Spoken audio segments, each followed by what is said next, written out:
Baik, selamat siang semuanya, Bapak Ibu. Siang Bu. Siang, Bu. Siang, Siang, Yang Bu. Siang, Bu.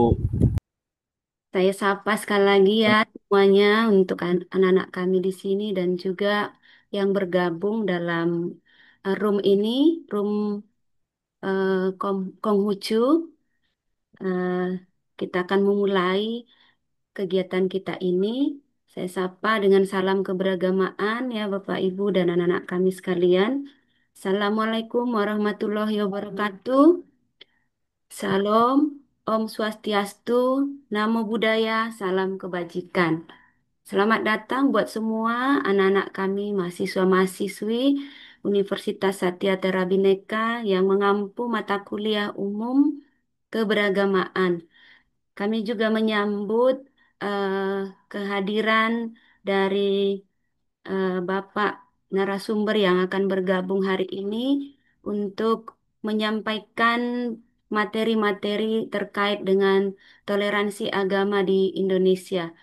Untuk itu, saya akan memperkenalkan dulu eh, narasumber kita hari ini.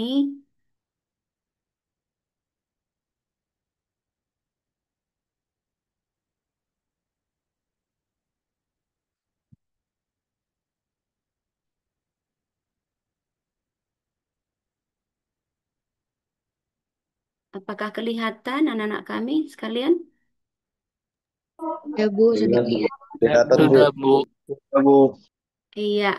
Ah, Pertama-tama saya mengucapkan terima kasih buat kesediaan dari Bapak Aldi Destian Satya Eskom yang sudah bersedia bersama-sama dengan kita gabung dalam kuliah umum sebagai narasumber untuk memaparkan beberapa materi terkait dengan keberagamaan atau terkait dengan tema toleransi di Indonesia menurut perspektif agama.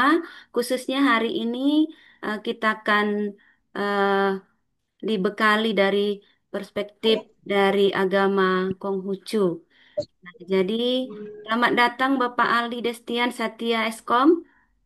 Senang bergabung bersama Bapak di sini. Ya, terima kasih Bu Ernida. Ya, Pak. Eh, Bapak ini beralamatkan di Jalan Swadaya, RT 5, eh, RT 0503 nomor 113. Kelurahan Cilacap, Pasar Kota Depok. Jauh ini ya, Pak ya. Ya, Yang di Depok. iya ya. Yang lahir di Bogor 19 Desember 1995. Nah, Hanya mengurangi. adik-adik sekalian, anak-anak kami bisa dilihat ya. Kak. Jadi, eh, Nggak pernah Bapak merendahkan narasumber orang kita atau hari apa. ini Aku tidak pernah merendahkan orang. Betul tidak? Ya izin kita ya pun untuk nggak yang pakai lain, izin untuk kita anak-anak BM kami kakak. di mute Sampai ya. mananya.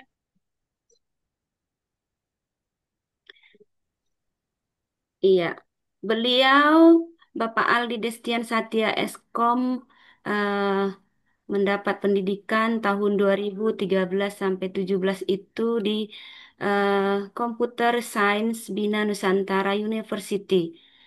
Dan tahun 2010 sampai 2013 mendapat pendidikan di State Senior High School plus PGRI Cibinong.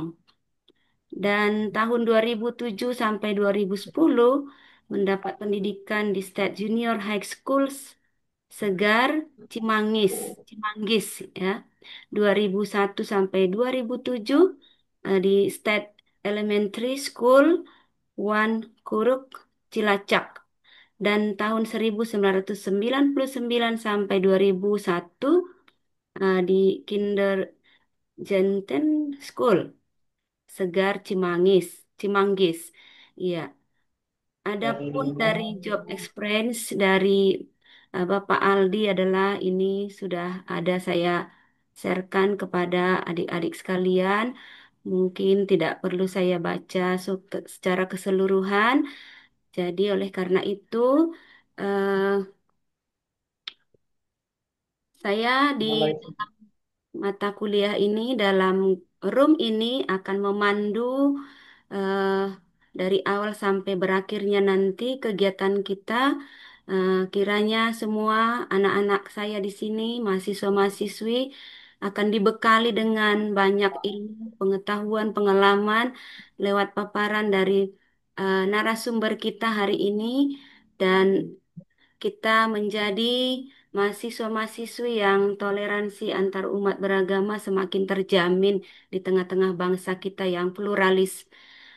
Jadi untuk itu dengan tidak berlama-lama, eh, anak-anak kami di sini, saya serahkan kesempatan ini kepada Bapak narasumber kita, kepada Bapak Satya, eh, untuk memaparkan atau mempresentasikan dari materi yang akan disajikan kepada kita pada saat siang hari ini.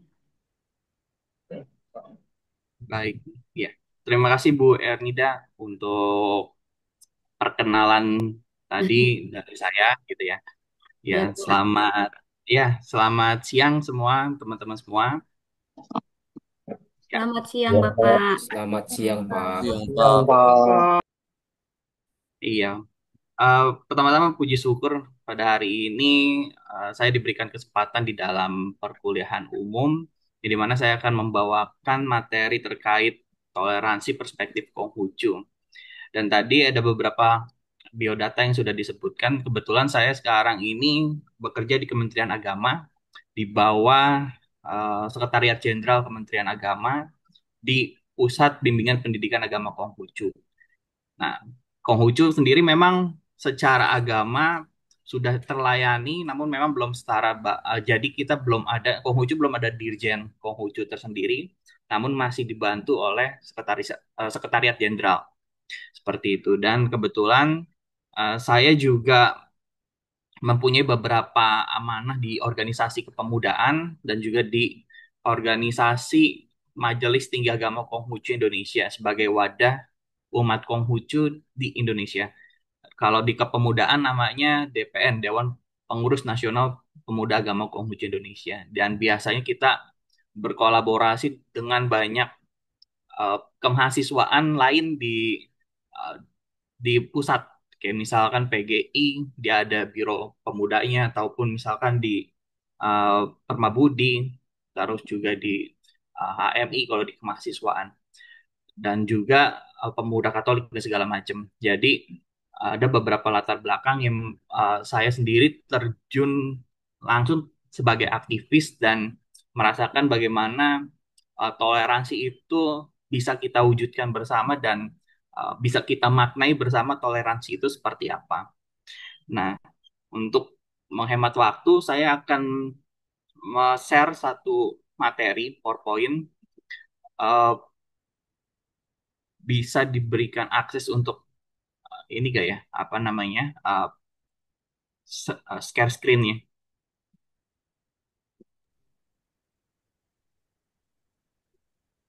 Ya, Pak.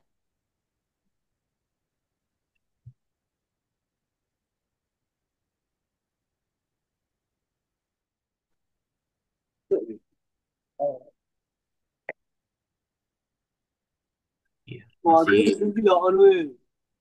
tidak masih belum bisa di share screen. Jadi uh, Eh, tidak bisa di share screen ya, Pak ya? iya Eh, uh, yang yang Sebentar. saya pakai dua device. Jadi satu lagi bisa dijadikan co-host juga mungkin yang Aldi karena di laptop saya nggak bisa menampilkan video. Tadi Man, sudah di pala charger mo, ah. Pak, Eh, ya, ini, jadi Pak ya. mungkin yang atas nama Aldi juga itu boleh di share screen sehingga nanti saya tampilkan yang dari laptop. udah habis ini, Baik, nggak bisa Pak. lagi. Sebentar ya, saya coba ya, Pak ya. Ya, Pacar berulang. Yang atas nama Aldi Destian Satya Destian juga sama. Satya ya, Pak ya. Betul.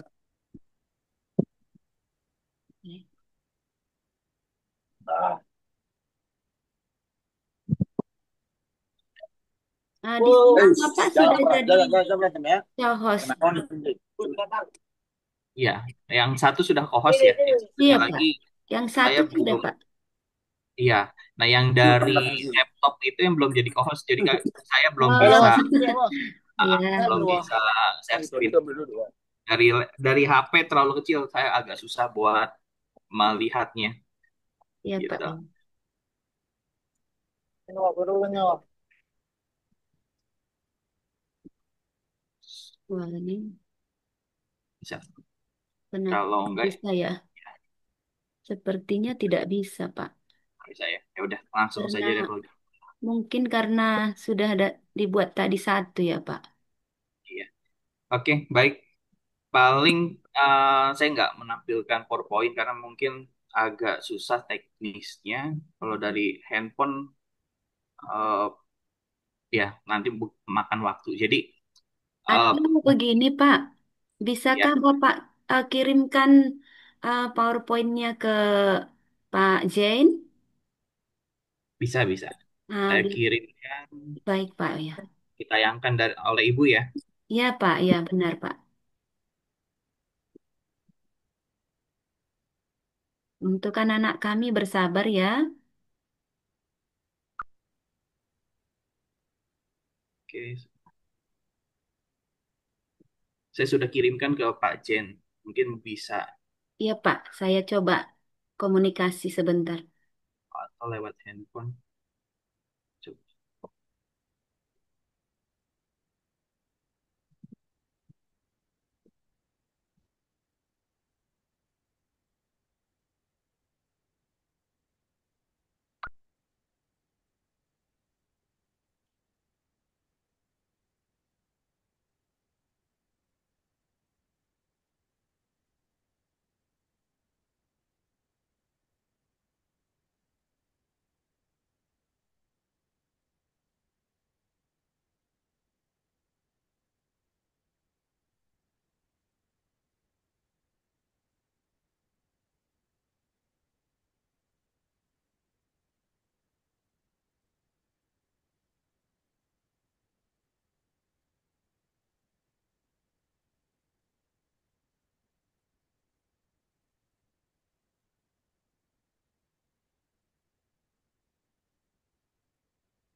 Sudah, Bu?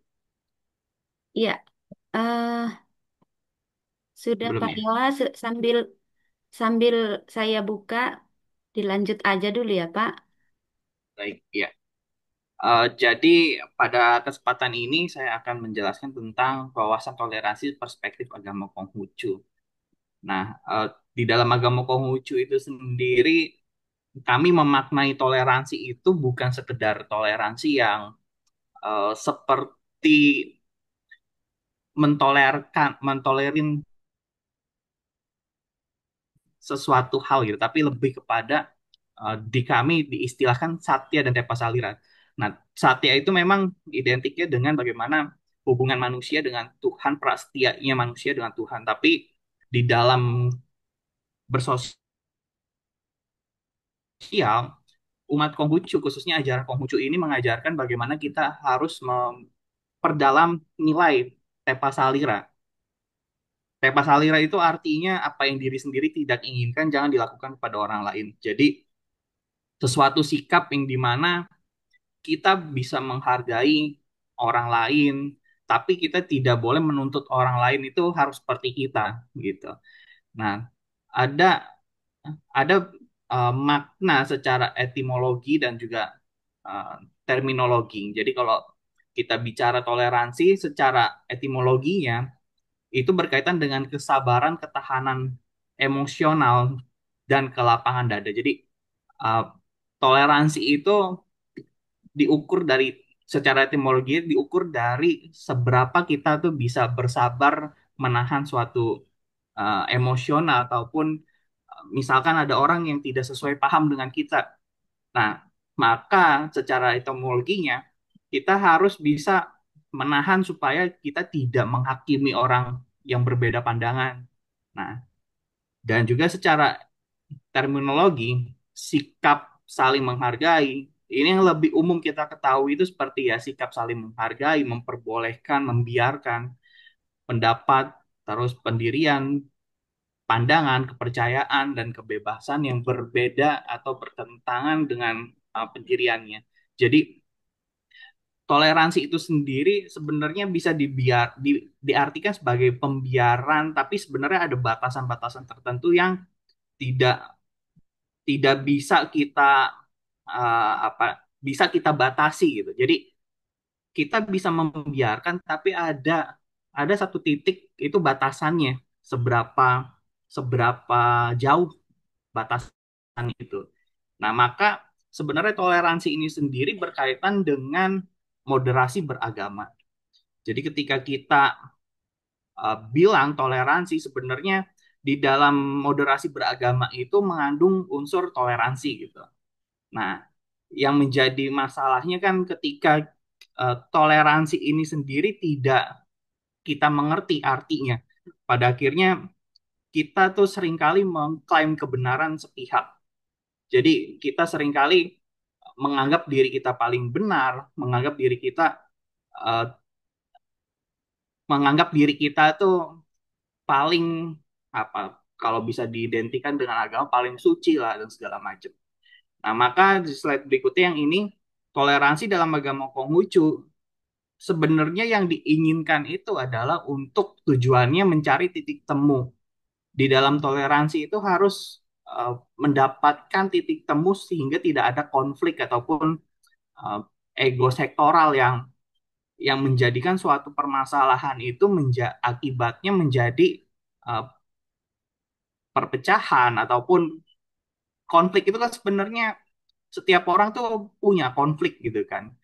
Konflik itu yang bisa menghidupkan suasana sebenarnya, tapi konflik itu yang harus harus diolah, harus dikondisikan sehingga mendapatkan titik temu untuk kebersamaan karena kita tahu bahwa setiap orang itu pasti mempunyai suatu pemikirannya masing-masing. Bahkan kalau kita bicara terkait penafsiran ayat-ayat suci saja, itu seringkali mengalami banyak penafsiran yang berbeda-beda.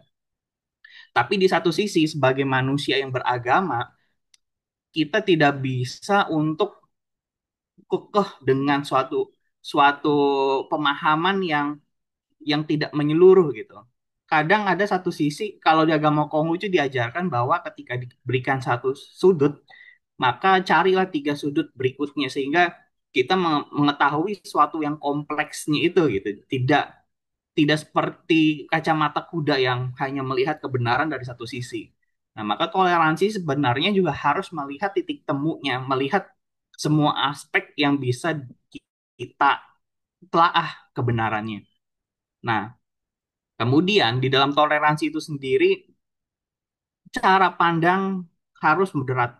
Harus moderat itu dalam artian kita tuh tidak ekstrim berlebihan kubu kanan kubu kiri, tapi kita di tengah-tengah. Cara pandang toleransi itu jangan kita merasa satu sisi kita tuh satu pihak, tapi kita harus merasakan pihak yang lain itu seperti apa sehingga kita mendapatkan titik temunya. Terus juga tadi secara agama Konghucu mengajarkan tentang uh, tepa salira yang artinya itu tenggang rasa.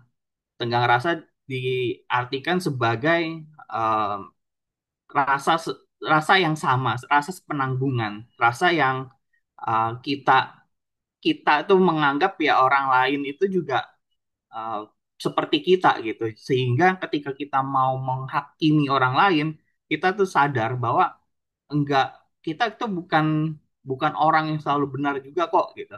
Kita tuh bukan orang yang omongan kita tuh belum tentu selalu tepat gitu. kita manusia yang juga perlu belajar gitu kan, manusia yang perlu dikoreksi juga sehingga itu yang bisa menahan ego ego sektoral kita yang ada gitu.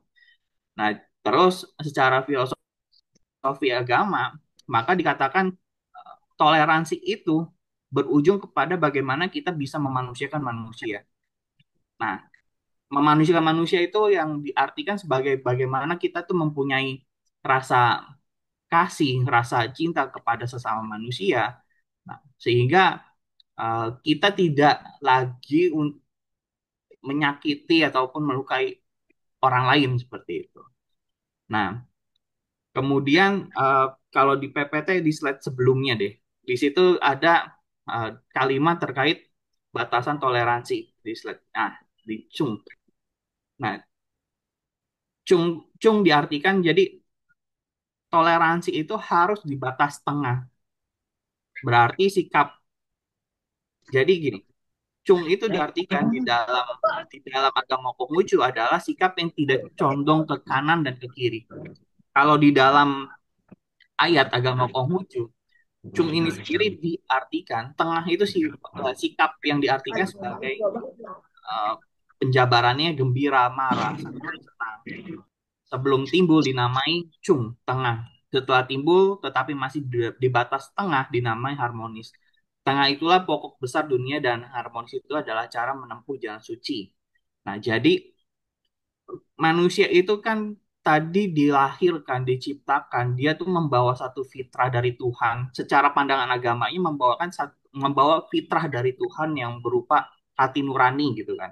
Di agama Konghucu dikatakan hati nurani itu adalah watak sejatinya daripada manusia. Jadi eh, Tuhan mentakdirkan manusia itu untuk lahir di dunia. Takdir itu ada lahir dan mati gitu. Nah, terus Tuhan itu nggak membiarkan manusia nggak membawa apa-apa. Takdir pun disertai dengan firman-Nya. Firman-Nya itu berupa bekal untuk manusia itu hidup bisa selaras dengan jalan suci. Nah, maka diberikanlah yang namanya watak sejatinya itu. Nah, manusia ditugaskan di dalam kehidupan itu untuk menggenapkan, menyempurnakan watak sejati yang sudah diberikan oleh Tuhan. Nah, maka watak sejati itu sendiri dia tuh terbagi menjadi uh, cinta kasih, kebenaran, kesusilaan, kebijaksanaan. Nah, namun karena manusia ini adalah makhluk manusia ya dalam artian dia tuh diberikan juga emosi untuk bisa merasakan gembira itu seperti apa, marah seperti apa, senang seperti apa. Nah, maka itu yang disebut emosinya, emosi manusia ataupun nafsu manusia gitu. Jadi manusia itu tidak hampa di dunia itu. Dia membawa watak sejati, tapi dia juga bisa merasakan kenikmatan hidup, kesedihan, dan segala macam. Jadi ada watak sejati yang dibawa dan juga ada dibekali oleh emosinya itu. Nah, maka kita seringkali merasa sedih. Seringkali ketika kita mengalami suatu konflik, kita merasa marah. Nah, batas toleransi itu menjadikan titik tengah supaya ketika kita marah tidak berlebihan, ketika kita sedih tidak berlebihan dan segala macam hal yang mencegah daripada keekstriman. Nah, ketika kita bisa mengendalikan suatu emosi kita di dalam kehidupan, maka itu akan berujuk kepada keharmonisan. Jadi ketika kita sudah mengendalikan diri, sudah uh, tahu batasan toleransi seperti apa, maka nanti tercipta aja tuh harmonis, damai. Nah, nah, kedamaian itu adalah salah satu jalan daripada jalan suci di dunia yang memang uh, Tuhan itu inginkan seperti itu. Itu maka secara pandangan spirit agama di agama Konghucu mengenai toleransi itu seperti itu. Next, di slide-nya batas toleransi di slide berikutnya ya, betul. Nah, di sini diartikan eh, di yang slide sebelumnya tadi. Jadi toleransi itu diartikan sebagai pemahaman yang tidak berlebihan ataupun ekstrim. Jadi sama halnya kayak moderasi gitu kan. moderasi itu sendiri kita bisa artikan itu kan sebagai suatu nilai yang moderat yang tidak berlebihan. Eh, Slide sebelumnya Ibu ya. Jadi pemahaman moderasi itu sendiri kan diartikan sebagai suatu tindakan yang tidak berlebihan ataupun ya tidak ekstrim itu loh. Maka ketika toleransi berakibat kepada kekerasan, terus berakibat kepada kerusakan, itu adalah suatu nilai yang bukan lagi toleransi tapi intoleransi seperti itu. Nah, maka ketika kita memahami apa itu yang disebut dengan ekstrim, nah di sini disebutkan pemahaman dan pengalaman keagamaan bisa dinilai berlebihan jika ia melanggar tiga hal. Pertama, kemanusiaan. Nilai kemanusiaan ini ketika suatu toleransi itu akhirnya tidak bisa lagi memanusiakan manusia, berarti nilai toleransi itu sudah pudar, sudah melewati batas. Ketika manusia diperlakukan sebagai hewan, bu- bukan lagi sebagai manusia, maka itu sudah melanggar suatu toleransi, sudah masuk ke ekstrim. Nah, terus juga toleransi itu juga maka dikunci berdasarkan kesepakatan bersama. Jadi ketika suatu toleransi berarti ada suatu kesepakatan yang harus dijaga, komitmen bersama. Sehingga tidak ada yang dirugikan karena sudah ada suatu komitmen yang menjadi latar belakang daripada toleransi itu. Maka ketika kita tadi agama kalau kita misalkan beragama, maka agamanya agama saya kan seperti itu. Jadi ada nilai kesepakatan yang tidak usah kita tuh ganggu karena akhirnya akan menimbulkan suatu permasalahan. Nah, yang ketiga, ketertiban umum. Jadi ketika suatu agama sudah melebihi batas yang mengganggu ketertiban umum, itu itu bukan lagi harus ditoleransi gitu. Karena dia sudah berlebihan. Misalkan suatu acara keagamaan dilakukan berkali-kali yang akhirnya orang terganggu akses jalannya, akses kehidupan sosialnya ataupun yang mengakibatkan kerugian gitu kan. Karena selayaknya suatu peribadahan itu harusnya lebih tertib, harus hikmat yang tidak mengganggu masyarakat umum misalkan seperti itu. Nah, ya hal-hal seperti itu yang sebenarnya bisa dikatakan bisa melewati batas toleransi. Nah, kemudian prinsip ini juga ya menegaskan bahwa moderasi beragama berarti menyeimbangkan kebaikan yang berhubungan dengan Tuhan dan kemaslahatan yang bersifat sosial kemasyarakatan. Jadi intinya eh, prinsip sebenarnya dari toleransi itu sendiri kan berujuk pada moderasi beragama, yang dimana ya tadi ada aspek yang menyeimbangkan hubungan manusia dan hubungan manusia dengan Tuhan. Perihal hubungan manusia dengan Tuhan itu biarkan menjadi urusan ranah masing-masing individu gitu. Tapi di satu sisi beragama itu sendiri ada aspek yang harus kita pertimbangkan yaitu hubungan bagaimana dengan sosial kemasyarakatan. Sehingga kita beriman ya beriman, takwa bertakwa gitu. Tapi jangan hilangkan bahwa agama juga mengajarkan bagaimana kita bisa berhubungan sosial yang baik. Karena ajaran agama itu kan bukan soal ketakwaan doang gitu kan, tapi soal menjadi manusia yang berbudi luhur, manusia yang berlaku baik dan segala macam. Nah, sehingga aspek bagaimana kita tuh bisa bermanfaat bagi masyarakat, berhubungan baik dengan masyarakat itu tidak boleh dilepaskan. Nah, kemudian batasannya yang tadi juga disebutkan bahwa batasan daripada toleransi itu bisa dikatakan melebihi batas bila merugikan atau menyakiti orang lain, terus juga melanggar hukum atau ketentuan yang berlaku. Misalkan tadi mengganggu ketertiban umum, itu berarti juga melanggar peraturan gitu. Jadi hal-hal itu yang tidak bisa ditoleransi. Maka ketika kita bicara toleransi, Mbak, uh, itu bisa berkaitan dengan suatu batasan yang yang perlu kita ketahui gitu. Tidak semuanya bisa ditoleransi ketika merugikan, melanggar hukum, menimbulkan perpecahan. Itu yang menjadi aspek harus kita perhatikan seperti itu. Tapi urusan keimanan biarkan itu urusan ranahnya manusia masing-masing dengan Tuhan. Nah, selanjutnya next berikutnya slide-nya. Nah, di slide ini kita bisa mengambil suatu contoh dari batasan toleransi.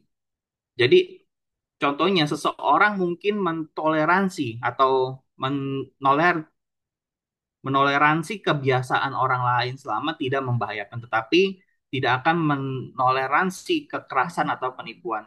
Dalam artian eh, ada batasan bagaimana perilaku tersebut yang melanggar hukum atau hak asasi manusia atau aturan norma moral hukum. Ketika dia melanggar suatu batasan itu, maka itu tidak bisa dikatakan toleransi gitu, karena sudah melewati batas daripada kekerasan, ya. Jadi sudah melewati batas daripada aturan yang berlaku, hukum yang berlaku, norma yang berlaku. Maka uh, contohnya ya seperti itu, ketika seseorang sudah melewati batasan-batasan tertentu, ya itu sudah masuk ke ranah intoleran seperti itu. Next, boleh slide berikutnya. Nah, ini konsekuensi tindakan toleransi. Jadi di sini saya menjabarkan bagaimana konsekuensi dari tindakan intoleransi itu bisa saya memetakan secara filosofis keagamaan dan juga secara hukum. Jadi ketika tindakan intoleran dapat diawali dengan jadi ketika ada tindakan intoleran, maka itu bisa diawali dengan mediasi, dengan bagaimana kita tuh duduk bicara bersama-sama. Tadi seperti tujuannya toleransi itu mencari titik temu. Nah, ketika sudah dibicarakan terus sepakat seperti itu, maka eh, itu bisa kita toleransi itu bisa terjadi gitu kan. Nah, namun bila suatu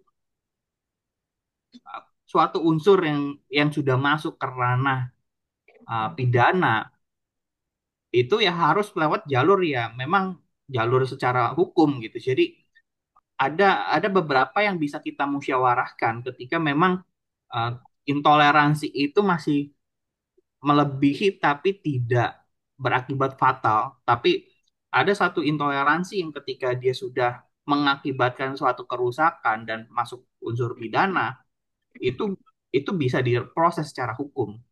Nah, kemudian seseorang yang melakukan tindakan intoleransi mungkin bisa dikarenakan ketidaktahuan, maka perlu diberikan bimbingan dan pemahaman yang tepat. Jadi agama Konghucu dia tuh ketika saya membaca beberapa referensi ayat, agama Konghucu tuh bukan agama yang dia tuh mendikte menghakimi orang itu harus misalkan diberikan hukuman seberat-beratnya dan segala macam.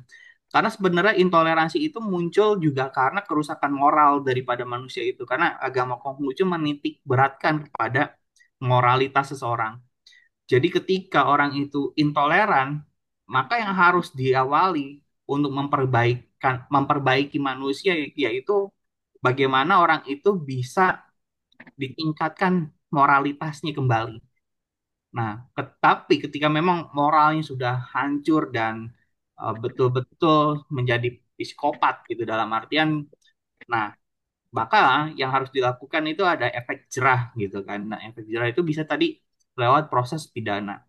Namun ini memang agama Konghucu lebih cenderung bagaimana bisa membimbing manusia itu agar menjadi orang yang lebih baik lagi seperti itu. Nah, namun kita juga harus ingat bahwa agama juga ada unsur di mana ya ada andil Tuhan. Jadi ketika memang intoleransi itu sudah masuk ke ranah kekerasan dengan sengaja, ada niat jahat yang memang dilakukan dan mengakibatkan tadi suatu permasalahan, dan bahwa agama satu sisi mengajarkan tentang adanya hukum hukum Tuhan. Kalau di sini saya sebutnya hukum alam karena Tuhan itu sudah menciptakan manusia dengan segala hukumnya sebenarnya. Adanya pagi dan sore, adanya matahari dan bulan dan segala macam. Maka dikatakan di agama Konghucu itu di dalam salamnya hanya kebajikan yang Tuhan berkenan. Dan ketika kita melakukan suatu kesalahan yang memang sengaja kita lakukan, maka akibatnya celaka dan malah malah para bahaya yang maha bahaya yang akan menghampiri gitu. Jadi keberkahan itu datang daripada perilaku manusia yang berbuat bajik, maka alam pun akan beserta akan memberikan keberkahan. Namun ketika manusia ingkar daripada jalan suci, maka alam semesta ataupun hukum Tuhan pun akan memberikan dampak, yaitu musibah, malapetaka yang menjadi konsekuensi hukumnya seperti itu. Jadi ada unsur hukuman dari manusia, iya ada.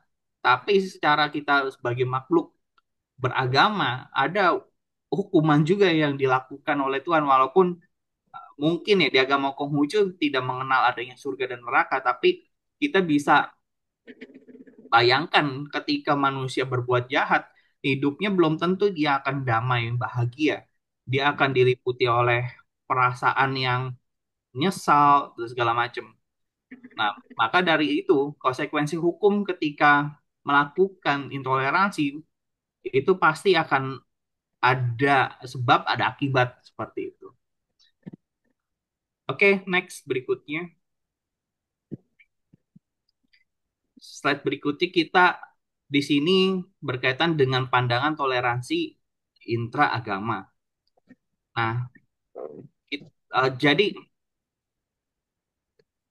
toleransi ataupun tadi dikatakan moderasi beragama itu bukan bukan lagi hanya berkaitan dengan agama kita masing-masing, tetapi toleransi itu bisa bisa kita kompleks, bisa bisa menjadi kompleks ketika kita ada di Indonesia, yang dimana di Indonesia ini kita tahu bahwa ada banyak agama yang terlayani enam, tapi mungkin ada banyak aliran-aliran ataupun uh, misalkan kepercayaan dan segala macam yang berkembang di Indonesia.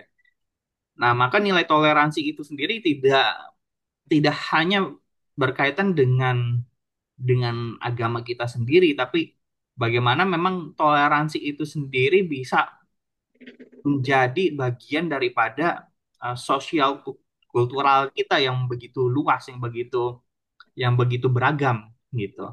Nah, maka secara pandangan agama Konghucu terkait toleransi intragama memunculkan semangat saling menolong, empati kepada orang lain.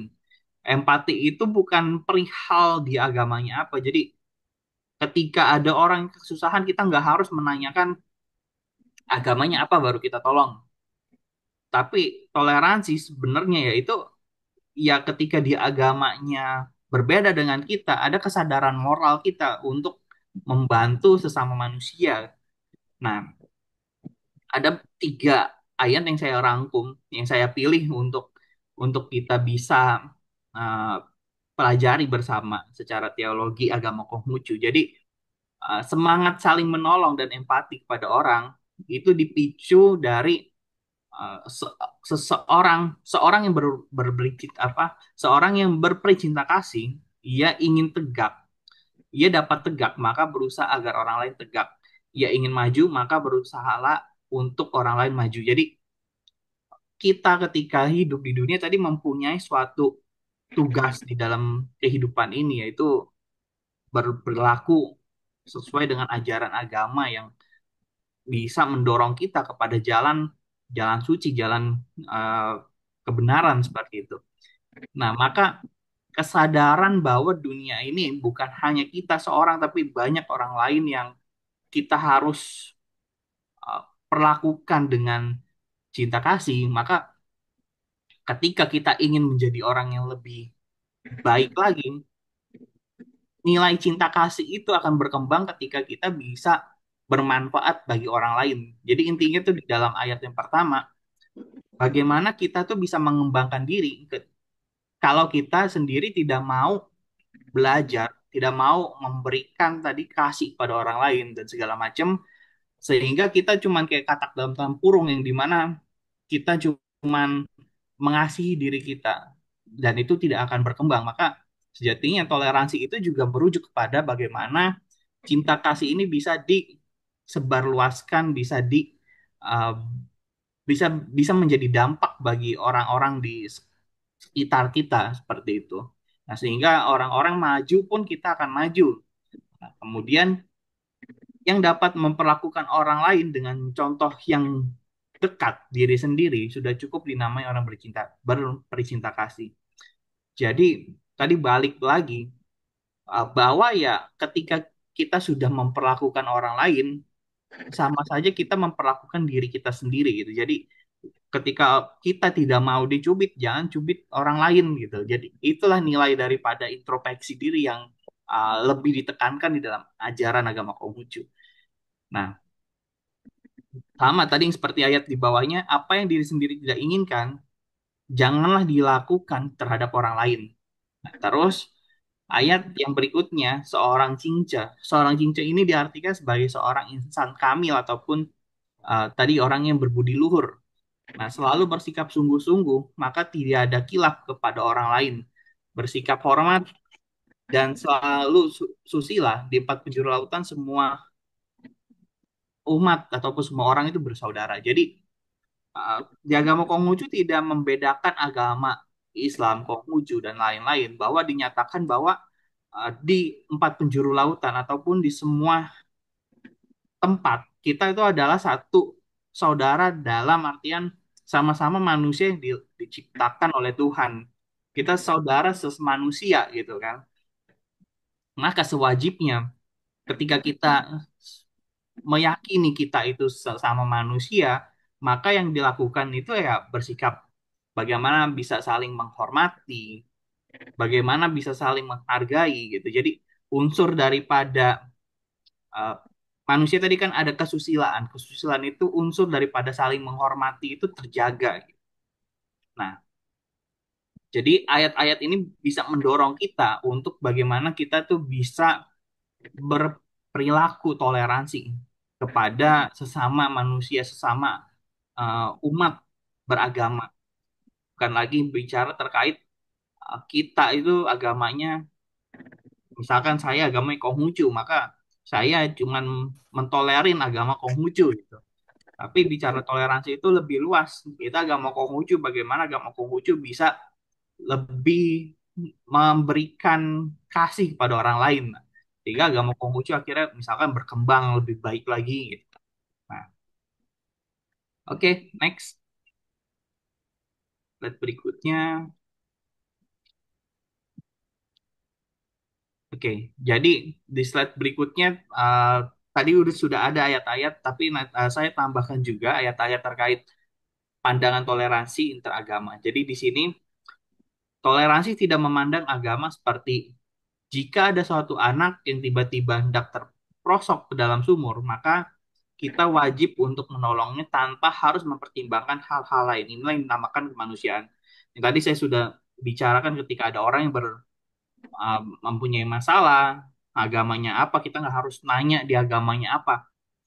Tapi karena dia juga adalah makhluk yang perlu ditolong, manusia yang setara dengan kita, maka kita wajib punya kewajiban untuk menolong mereka itu. Bahkan bukan hanya manusia, hewan pun, makhluk hidup pun ketika memang mengalami, misalkan ada seekor hewan gitu, terus dia mengalami apa tabrak gitu, nggak harusnya sebagai manusia juga mempunyai rasa rasa kasihan, belas kasih yang tinggi untuk menolongnya untuk apa misalkan memindahkannya lah minimal ataupun yang lain yang kita bisa lakukan. Nah, karena memang sejatinya manusia itu ada unsur rasa cinta kasihnya yang menjadi titik bagaimana manusia itu bisa memperlakukan seharusnya manusia itu diperlakukan sebagaimana mestinya seperti itu.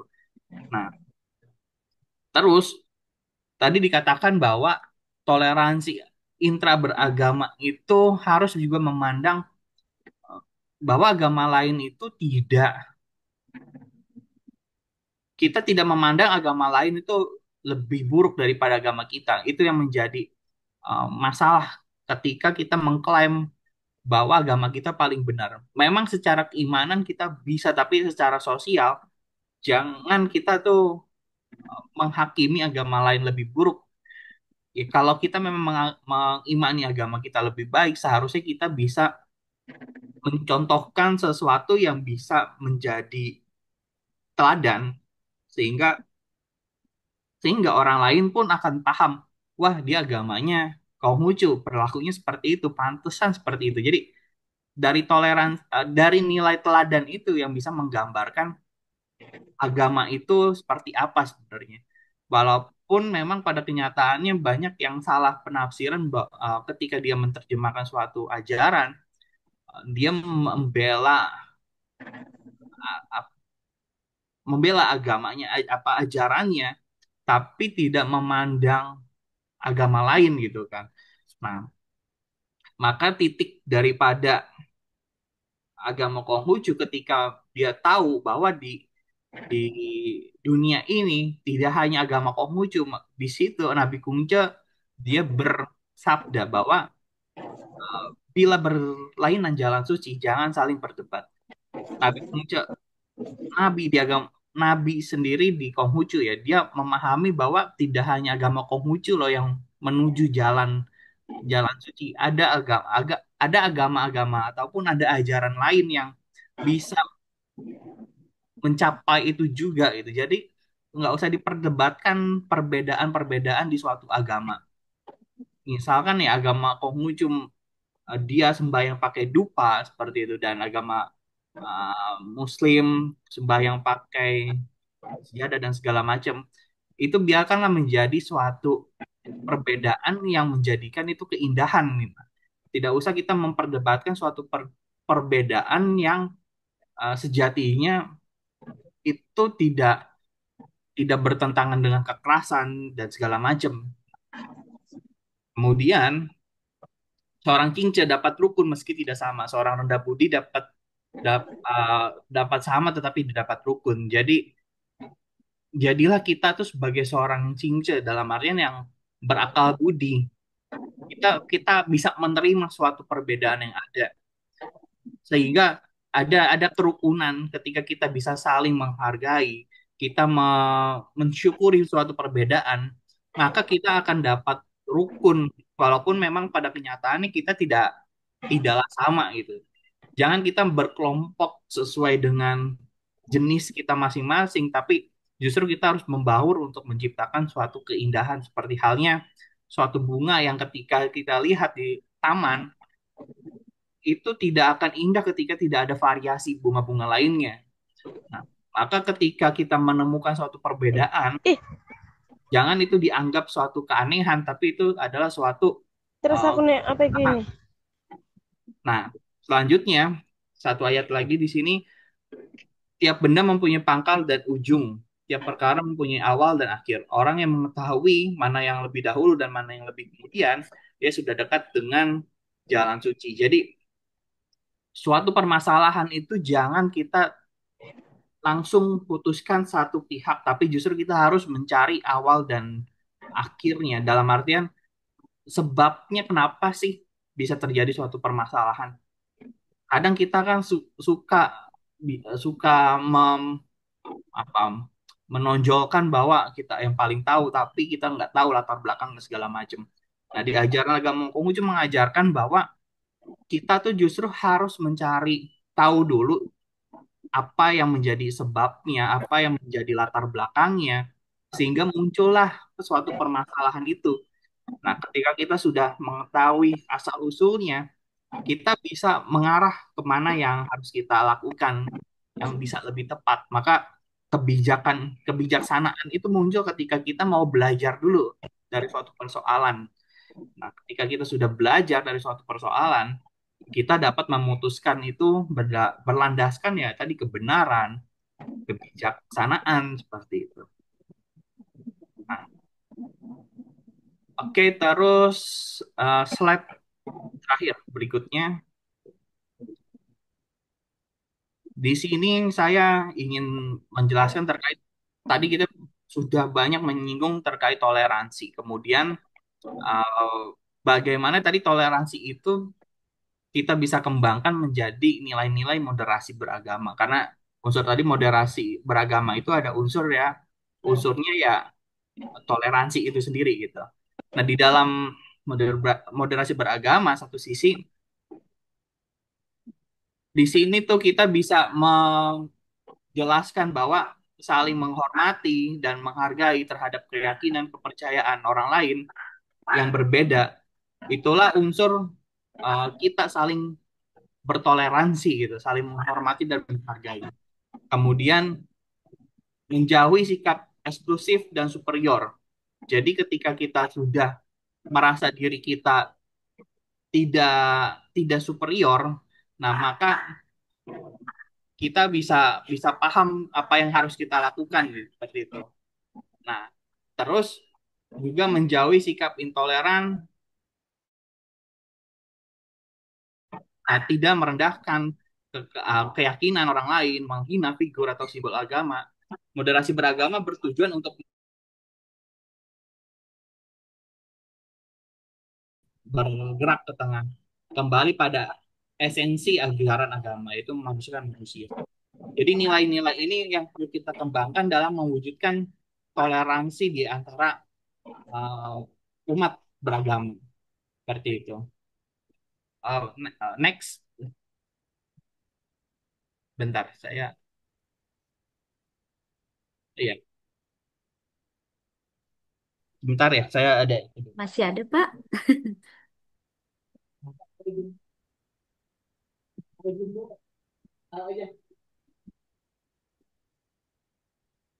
Iya, uh, ya, mungkin itu slide yang bisa saya sampaikan. Dan slide terakhirnya itu sudah habis kalau nggak salah. 12 itu cepat. Udah habis, Pak. Iya, iya. Demikian Bu Ernida untuk presentasinya. Iya, Terima baik, kasih. Pak. Ya,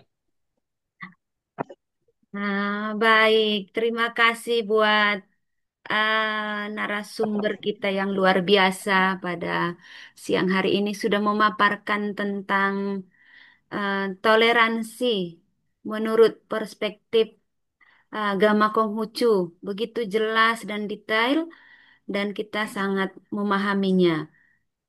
Nah, jadi saya sangat eh, senang bisa berbagi tadi. Pak Aldi sudah membagikan beberapa poin-poin yang penting tentang keberagamaan intra dan antar agama ya. Ternyata di agama Konghucu itu sangat diajarkan untuk saling mencintai manusia satu dengan yang lain. Walaupun berbeda-beda, eh, suku dan agama, ras, namun sangat menjunjung tinggi nilai keberagaman, sangat menjunjung tinggi eh, toleransi antar umat beragama. Nah, kalau demikian semua pandangan dari semua umat beragama di Indonesia, maka tentunya tidak ada yang bisa mengacaukan kita, bukan? Nah, jadi ini adalah merupakan pelajaran penting buat kita bersama-sama, sehingga lewat pemaparan dari narasumber kita hari ini membawa kita kepada wawasan yang lebih luas.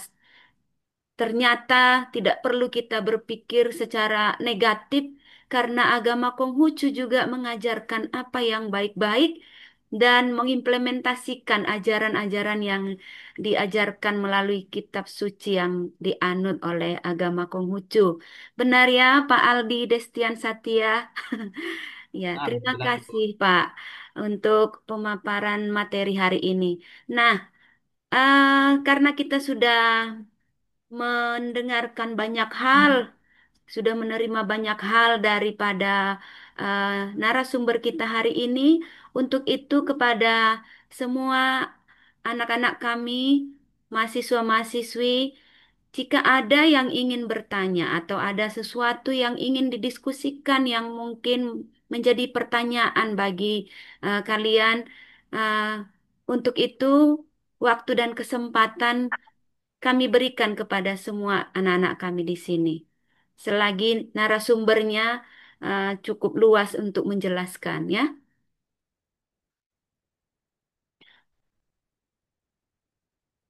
Silakan untuk anak-anak kami, Pak Aldi siap untuk menjawab pertanyaan dan apa saja yang mau didiskusikan. Dan dengan tidak berlama-lama, kami minta segera kepada anak-anak kami.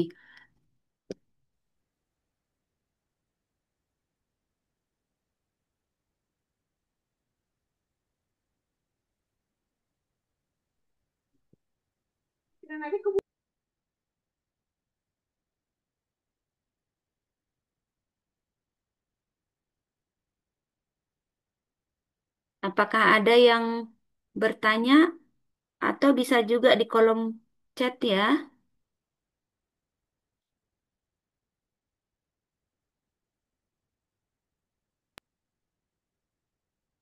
Iya.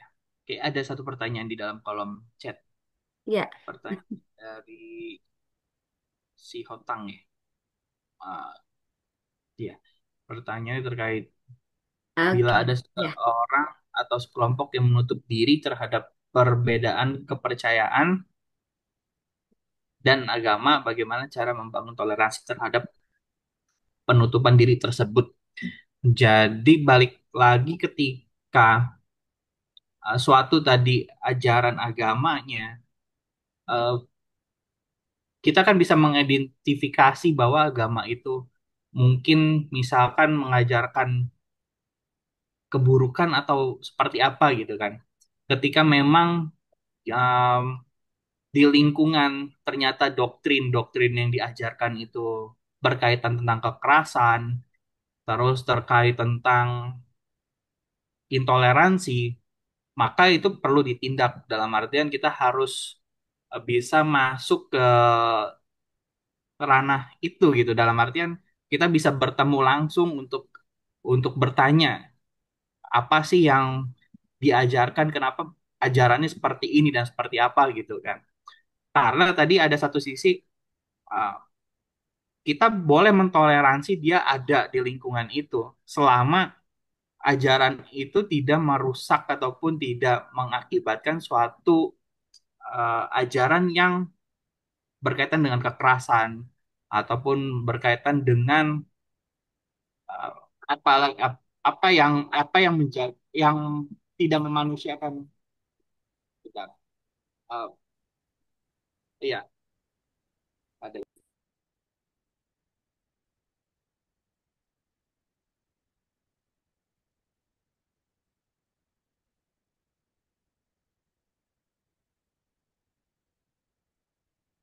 Mungkin ada kendala ya, Nak. Kita tunggu. Iya, mohon maaf tadi ada gangguan. Iya, jadi Ya, Pak.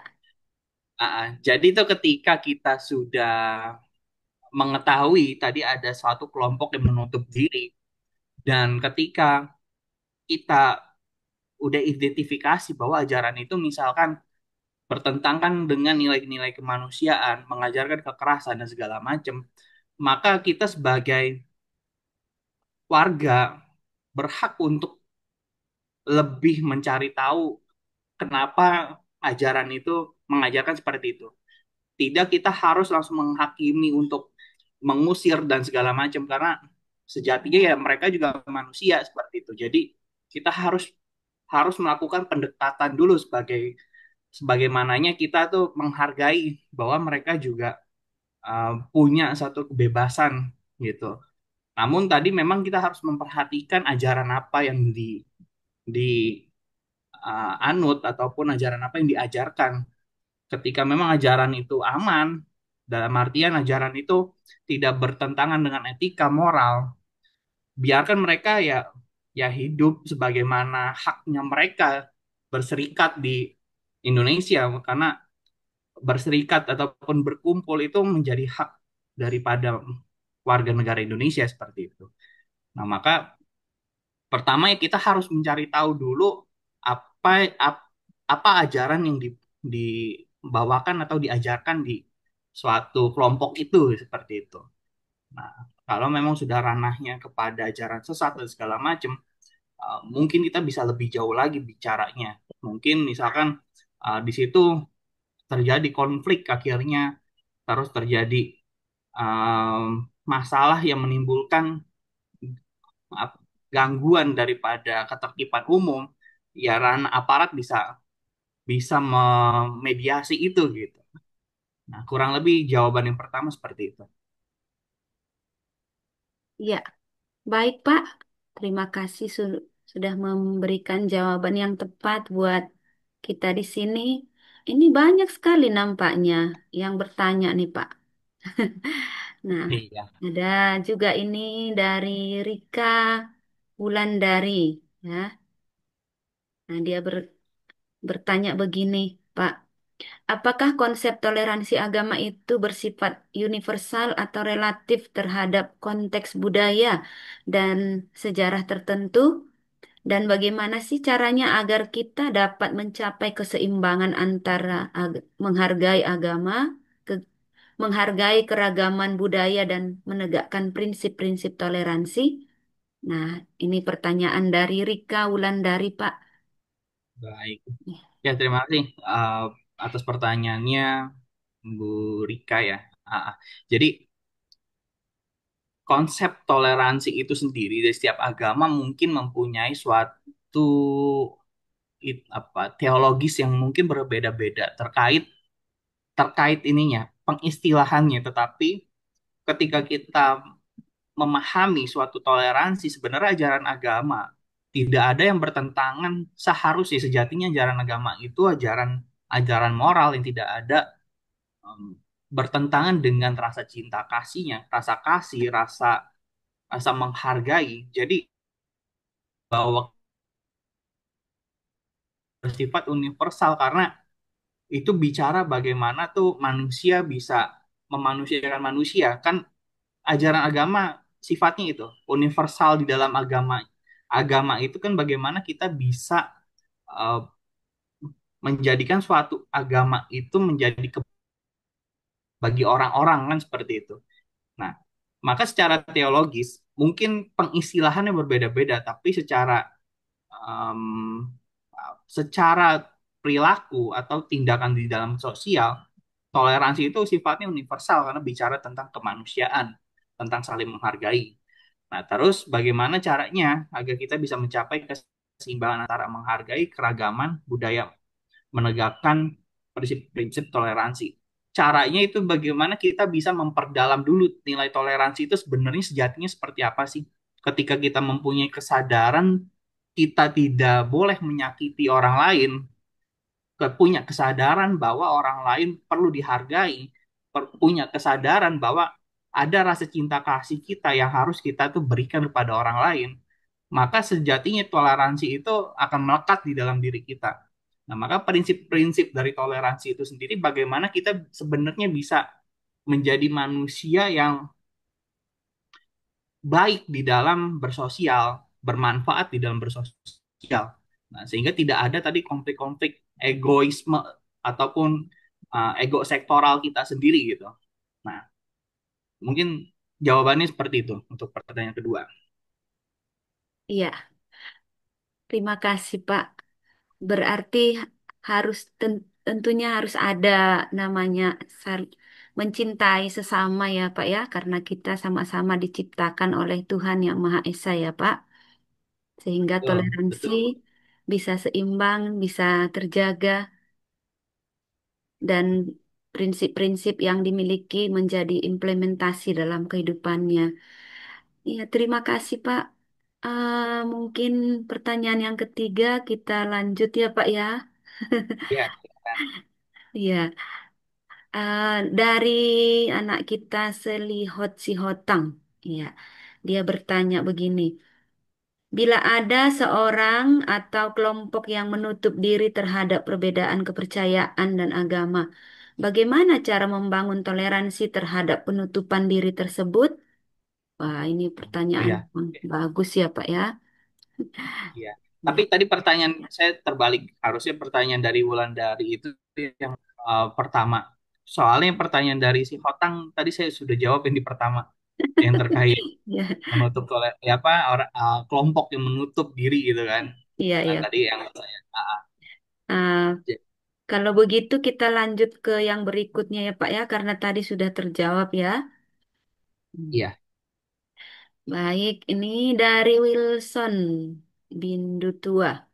Dia bertanya begini, apakah seorang kriminal masih tetap dapat ditoleransi juga dalam ajaran Konghucu? Wah, ya, Jadi tadi balik lagi kriminal itu kan dia telah melakukan suatu tindakan yang melanggar hukum. Nah, di dalam melanggar hukum itu sendiri kan secara secara peraturan perundang-undangan dalam artian hukum pidana sendiri itu sudah ada konsekuensi hukum yang harus ditanggungkan. Nah, maka sebenarnya kriminal satu sisi satu sisi kita harus lihat dulu kenapa orang itu melakukan kriminalisasi dalam artian biar hukuman itu juga setara dengan perbuatannya sebenarnya. Nah, kemudian di dalam agama Konghucu karena konsep agama itu mengajarkan perbaikan moral, sebenarnya manusia itu ketika dia melakukan kesalahan, maka kan harusnya awalnya itu dibina, diberikan suatu pembinaan itu banyak ragamnya. Mungkin bisa aja dari rehabilitasi misalkan, ataupun dari misalkan pembinaan sosial, dia dihukum secara sosial dalam artian di sini dia dilatih untuk bisa berubah dirinya. Nah, tapi agama Konghucu bukan tidak mengajarkan harus dihukum mati atau segala macam. Ada ajaran yang agama Konghucu itu seperti itu, tapi dengan alasan-alasan tertentu dalam artian ketika dia sudah membunuh orang dan perbuatannya itu sudah benar-benar seperti psikopat yang tidak bisa dirubah lagi, maka ada satu sisi hukuman mati pantaskah untuk dilakukan ketika memang sudah masuk apa sudah memenuhi unsur-unsur tertentu seperti itu. Nah, tapi sejatinya sebagai manusia, ajaran agama justru harus bisa merubah perilaku manusianya itu sehingga dia bisa lebih baik lagi seperti itu. Jadi, kalau ditanya kriminalisasinya, yaitu itu harus ada ganjaran hukumnya dan agama Konghucu lebih menekankan ayo perbaikin dulu moralitasnya ketika memang sudah tidak bisa diperbaiki berkali-kali dan mungkin unsur yang dia lakukan itu sudah memenuhi unsur misalkan hukuman mati atau apa, ya lakukanlah gitu kan. Tapi minimal moralitasnya itu pertama yang harus dibenahi dulu karena manusia itu pasti uh, ada ada sebabnya ketika dia melakukan suatu hal tersebut seperti itu gitu. Jadi agama Konghucu seperti itulah kurang lebih memandang uh, kriminalisasi uh, tidak bisa ditolerin, tetap harus ada hukumannya, harus ada ganjarannya. Nah, tinggal bagaimana caranya supaya orang itu bisa sadar akan kesalahannya. Pertama itu dulu, kesadaran, membangun kesadarannya orang itu. Seperti itu, Bu. baik Pak Aldi, cukup jelas semua. Nampaknya tidak tidak bisa dijawab secara keseluruhan semua ini.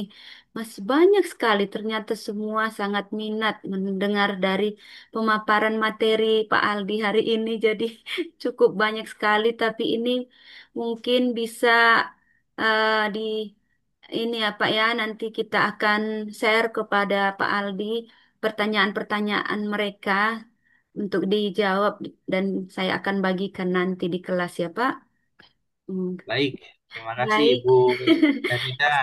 Ya, iya, banyak sungguh antusiasnya. sangat berterima kasih banyak kepada Pak Aldi yang sudah memaparkan materi hari ini dan kami sangat senang bisa berbagi pada sore hari ini dan untuk itu sebagai ucapan terima kasih kami yang sebesar-besarnya kami akan eh,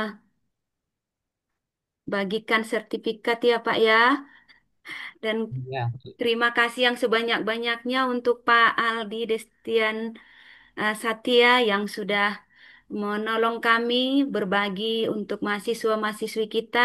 Semoga Bapak Mas-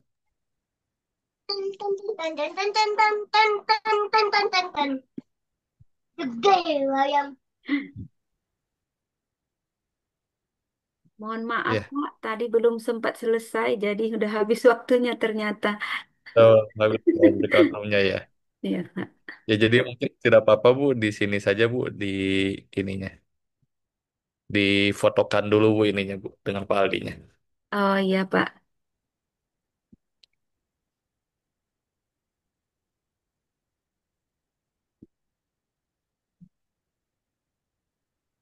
Eh, Halo Pak Aldi, apakah masih ada di ruangan? ya, masih ada Oke, hadir-hadir. baik. Iya, Kalau begitu saya coba ini ya Pak ya, untuk dokumentasi terlebih dahulu, eh, Bapak dengan, ya, oke. Saya coba screenshot dulu. Satu, dua, tiga. Sekali lagi. Satu, dua, tiga. Oke, sudah. Silakan saya kembalikan ke Bu Ernida. iya. Baik Pak Jain, terima kasih sudah mengambil foto kita. Nah, sekali lagi kami sungguh mengucapkan terima kasih yang sebesar-besarnya kepada narasumber kami yang kami kasihi sudah bergabung dengan kita hari ini, yaitu Pak Aldi Destian Satya yang sudah menyajikan banyak materi untuk kita terkait dengan toleransi antar umat beragama di Indonesia. Nah, ternyata di Konghucu cukup luar biasa memandang setiap orang bahwa kita harus saling menghargai, menghormati satu dengan yang lain, walau berbeda-beda suku, agama, dan ras. Tentunya ini adalah menjadi sebuah pembekalan buat kami sekaliannya, sehingga semua mahasiswa-mahasiswi dan para dosen-dosen di Universitas Satya Tera Bhinneka akan menghormati satu dengan yang lain, dan mereka menjadi alumni-alumni yang sangat toleran satu dengan yang lain di tengah-tengah bangsa untuk menjaga kesatuan bangsa dan negara kita. Semoga Pak Aldi Destian Satya diberikan Tuhan kesehatan, panjang umur, dan rezeki yang luar biasa oleh dan pertemuan kita hari ini sudah selesai. Terima kasih buat semua anak-anak kami, mahasiswa-mahasiswi juga yang sudah bersedia mengikuti dan berpartisipasi dalam hal ini. Terima kasih buat semua para operator dan juga Pak Jain yang sudah membantu kita dengan sangat banyak. Dan kita akan kembali mungkin ke ruang Zoom bersama. Begitu ya Pak Jain ya. Langsung saja ya Bu, mungkin boleh di lift saja. Oh ya, baik kita akan akhiri pertemuan kita ini. Saya akan sapa dengan salam keberagamaan. Assalamualaikum warahmatullahi wabarakatuh. Shalom, Om Swastiastu, Namo Buddhaya, salam kebajikan. Sampai berjumpa kembali di lain waktu. Selamat sore Bapak, Ibu, dan anak-anak kami sekalian. Sore Bu. Terima kasih Pak. ya. Terima Bu, kasih Bu sorry Bu. Erda. Sore, Bu. Ya.